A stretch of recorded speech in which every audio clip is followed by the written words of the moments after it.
on what we heard about this scumbag that stole from the Shriners? What would you say to him? I listened to that briefly, and I'm like, thank you, Jesus, for calling that man out. That's what ruins racing. Right. Amen. All this negative stuff. People get it in their head. Why go support that track? This other track was doing this, so this one's probably the same way. But that's not true. That's not true. Yeah. Most of these tracks, the owners, the promoters, they're doing it out of heart. Yeah. Because they love the sport, just like I love the sport. That's right. And I can't go. I hate to miss a weekend at a track. I get the jitters. Oh man, I should be there. I should be there. But sometimes you have to separate yourself. It seems like there's no off season now. I'm a firm believer of that. But people do try to say when we have the off season, what off season? Oh no. But if our off season. Well, I think we've got the hangover race that they were having at Bubba. That was on January 1st. Yeah. We kind of get kicked off as soon as speed weeks end. That's when we get it. Okay, we got to get ready. We start in March. Yeah. But my theory is this on that whole concept. I think we are a victim of our own demise because we as promoters and as sanctioning bodies have got into like a competition with everybody of who wants to be the first to come out of the gate. And normally who comes out of the gate comes out strong, as they say. The early bird catches the worm, so to speak. But what I will say is in regards to the positive impact motorsports and what you have done with this program, bottom line, you're allowing kids to have a chance. There might be a child out there that has wanted to be a race car driver, and obviously we live in a cliche today where people say, oh, it's daddy's money, oh, it's big sponsor money, that's how they get these rides. Yes, that's true. A lot of things that we see in NASCAR, I will tell you, there's some people that are in the seats that I'm thinking, why are you there? Yeah. And there's people that I think that deserve to be in those cars that do not get that opportunity. With positive impact motorsports, you're giving children the opportunity to chase their dream. Well, bottom line. Yes. Let me say this. Who knows what kid is not your next Kyle Bronson? Let's give him a little prop. Who knows that kid from our start progresses to Lucas or World Outlaws just from my start? Hey, I've succeeded if any of them enjoy their Saturday night, I've succeeded. Right. Yeah. You keep a kid at a racetrack, they're not out on the curb somewhere on Saturday or Friday night, Thursday night. They're in their shop. Amen. Not going to get in trouble. Go ahead, well, Charles. here's one of the things that I think. I think you ought to hit as many media outlets as possible. Let me tell you, as being a radio show host for 30 years in motorsports, I am always looking for guests to be on the show as much as drivers are looking to get publicity. And rarely do I have someone call and say, hey, I'd like to be a guest on your show. And when they do, I jump at that chance. That's one less I've got to try to figure out and line up if somebody wants to do that. So people who are in the media are looking to have good, positive guests on. Now, having said that, the problem that we seem to have is that the television networks or the local affiliates, the stories that they get about racing are like the guy in Florence. They don't get the positive things that are going on. Right. The only time that you get any network coverage or any local television coverage is when something bad happens at a racetrack. That's right. A Tony Stewart incident or something like that. So I think that you've got an opportunity to really get some media potential for this, and anytime you get media, sponsors will follow. I think the most recent media attention I've seen on the good side of the sport has been probably Haley Diggin, obviously, but JoJo Wilkinson, the young 15-year-old. I had her on Finish Line here last weekend. She's been on TV and radio and other media affiliates in Alabama and Georgia. And Charles, she's coming back from a terrible injury. It stemmed off of something bad happening. Right. And yes, before they even show the positive and the remarkable comeback story for this young lady, they show the graphics and they show the crash that Speed 51's Mark Keeler videoed and the high-speed crash there. But, again, there's always the positive silver lining there. It's like I told her and I told other people as well, the greatest thing that people love in life is a comeback. Yeah. You can get knocked down. Anybody is a man, woman, color, ethnic, doesn't matter what race you are. You get knocked back down when you climb yourself back up again. People love that. People love comeback stories. Yeah, and I think I agree. You're in the end of this where you're doing something positive up front. Doesn't even have to be a comeback. It's an upfront thing that you're doing Absolutely. for young kids, and my hat is off to you. I think it's just the greatest thing you could be doing right now.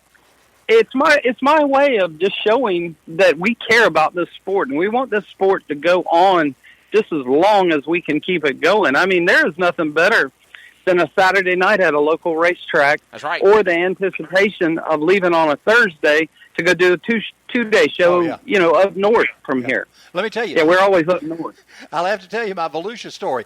And this is the last time I was at Volusia County. It was when they had torn up the asphalt track and made it dirt. Well, what and about when we created... slept together at Daytona? No, that we weren't at Volusia. And I'm talking about actually at Volusia County Speedway. And they had created, thank you, Wesley, created the asphalt track out to the side of it. And I was doing a NASCAR Winston All-Pro race there. And we actually had, they were running both tracks that night, and we had dust and dirt from the dirt track coming over into turns 1 and 2 on the asphalt track, right. And guys were spinning out because there was so much dust getting on the racetrack. So that was my last visit to Volusia County, and that's been. Do you know I just heard that story the other night? Oh, I really? heard a guy telling that story. Yes, I did. Yeah, I was. Yeah, when the little go-kart track was dirt. I think the little go-kart track was dirt, right? Well, what happened was they had taken the original Volusia County and they had made it dirt, and they had put a 3/8 mile track on the side of it that was asphalt. Now they've switched those back again. Yeah. And Volusia Speedway is one of my favorite tracks to be at. Alltech, I like them big. I like the big tracks. Yeah, 3/8 miles, fun. I really enjoyed going up to Swainsboro. We were in Swainsboro. I'd say November or December of last year. We went up there, watched some of the Lucas guys run. Absolutely. Waycross, they just had a race there. I wish we could have won it, but we didn't. Yeah.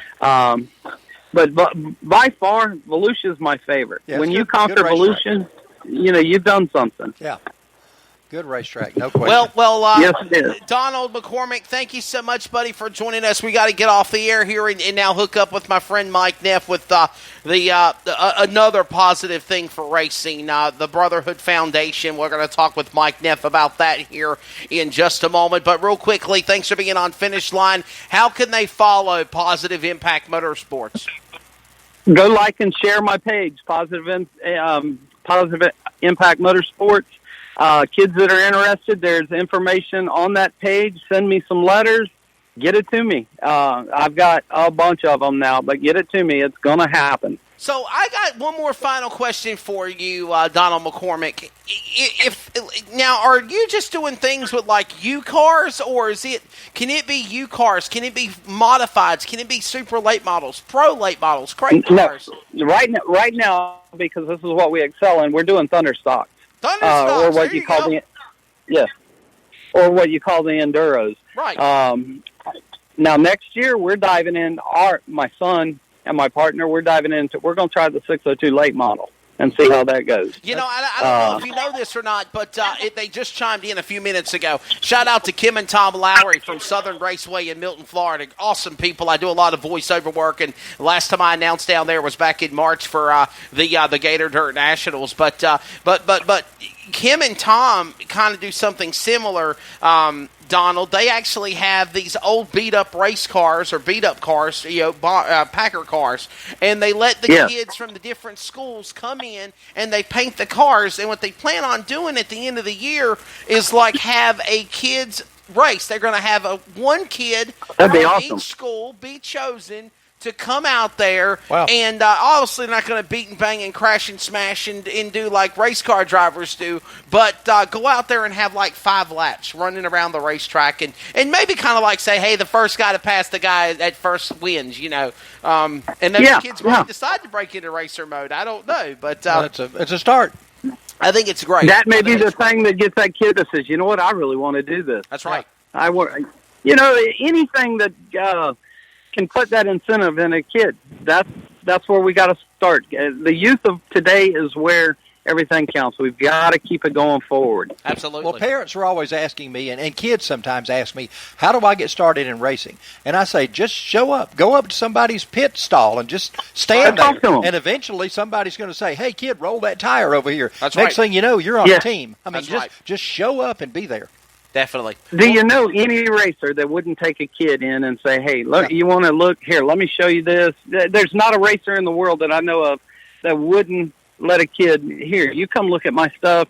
You sit in the car, you want a picture. Nobody cares about that. That's what they want. We have to They want that young person. Absolutely. We have to do that. Absolutely. We have got to find a way to get these kids involved in the and sport. I think the racers know that. The racer knows that our future is in the young kids, and they'll do anything possible to bring that to fruition for that young kid. That's right. Yes. Well, Donald McCormick. I seen it. Go ahead. Let me go real quick on this. Go ahead. The other night, I seen an 11-year-old running a late model. I think his Stanton Mills' son. The kid is winning already. 11 years old. Gotcha. Wow. Yeah. Isn't that something? Hey, the future. Bottom line. Hey, let me tell you, when Joey Logano was coming up, I was the announcer at Peach State Speedway, and Joey was driving a late model at 12 years old. And one of our things that we did, I would carry them to the local media in Atlanta, and we would have some of the, like Billy McGinnis, the old veteran driver against the upstart Joey Logano. One was number 10 and one was number 11. And I mean, we really played that up, the upstart versus the veteran. Sure. And Logano was winning late model races at 12 years old. And you know, I say the same thing about Chase Elliott. Yeah. I remember when Chase Elliott, Ryan Blaney, Darrell Wallace Jr., these guys that are now in NASCAR. Right. You know, and there's so many people that say, well, you know, they don't deserve that right. Well, let me tell you something. Bill Elliott did not just give Ryan or Chase Elliott everything he wanted. Dave Blaney did not give Ryan Blaney everything he wanted. They made them go out there, grassroots, to the racetracks on the ASA circuit, on the pass circuit, Cars Tour, whatever it was around. They were running dirt as well as asphalt. Absolutely. They had to learn to do it all. You know, and that's what gets me about some of these negative narcissist fans. I say this in the nicest way. You know, there's some drivers out there, and I see it myself. Yeah. But there's a lot of people other people like Chaz Thompsons of the world and other people that jump on and pick on Kyle Larson. You know, wow. He's been racing Kyle since he Larson, was 2 years old. Yes. and you've got other folks like that. Thank goodness Richard Childress saw the potential in Daniel Hemrick. Yes. You know, Daniel Hemrick has no money. He doesn't have daddy's money. Andy Sykes has got a cup ride at New Hampshire. That was announced on Monday on the Morning Bull Ring at Speak 51 that I co-host with Zach Evans. Also, you know, look at Ryan Preece. Ryan Preece took a gamble with just 3 Xfinity races a couple of years ago, and it paid off and got him a full-time ride in racing. Look at Ross Chastain. Ross Chastain, all 3 series he's running now. And he came back from being disqualified at Iowa, went to Worldwide Technology Raceway at Gateway and won the race, and he's in the hunt for a championship. Yeah. So, I mean, you know, it just y'all can go on and on. Yeah, definitely. And what you're doing with Positive Impact Motorsports is going to do the exact same thing in grassroots racing. We love it. Yep. Good job. Well, I can promise I'm going to do my best. Definitely. Well, Donald, thank you much for being on, man. We appreciate you. Have a great, happy, safe 4th of July. Appreciate you being on Finish Line. Same to all of y'all. Thank you very much. Sir, definitely. That is, again, Donald McCormick, based out of DeLand, Florida. Positive Impact Motorsports on Facebook, PositiveImpactMotorsports.com as well. And again, I think before we got a radio timeout and get Mike Neff on here, we need to do things like that for these children. Yeah, definitely. I think anytime we can get the kids involved, that's why we have kids' foot races and kids' bicycle races, to get more kids to the racetrack, get them involved, get them down on the clay, give them rides in the cars if we can, or at least a meet and greet, so they can meet their favorite drivers face to face. You know, we are still the most accessible sport in the history of sports as far as the fans to the drivers and the fans to the athletes themselves. That's exactly far more right. than any other. You don't have even in high school football, you got the teams that come out on the field from the field house and they're on the sidelines and fans can't get there. Here, the fans are pretty much always have access to the drivers and anybody that's available. It's just a tremendous thing. And by the way, a lot of great things going on. And one thing I got to say, I commend tracks across the country, just like you're at Toccoa Raceway, doing midweek shows, doing special events like for 4th of July. Yeah, just Cherokee Speedway's got a race going on tonight. You got this race going on here at Toccoa. Livonia Speedway's racing tomorrow. You've got Tri-County doing special events. You've got other venues that are doing specials. East Alabama Motor Speedway, congrats to my buddy Eddie Massey, has become the new promoter up at East Alabama Motor Speedway. Props to them. Congratulations to them. Hopefully they'll do really, really good things. They got a big race tonight with the number 3 car.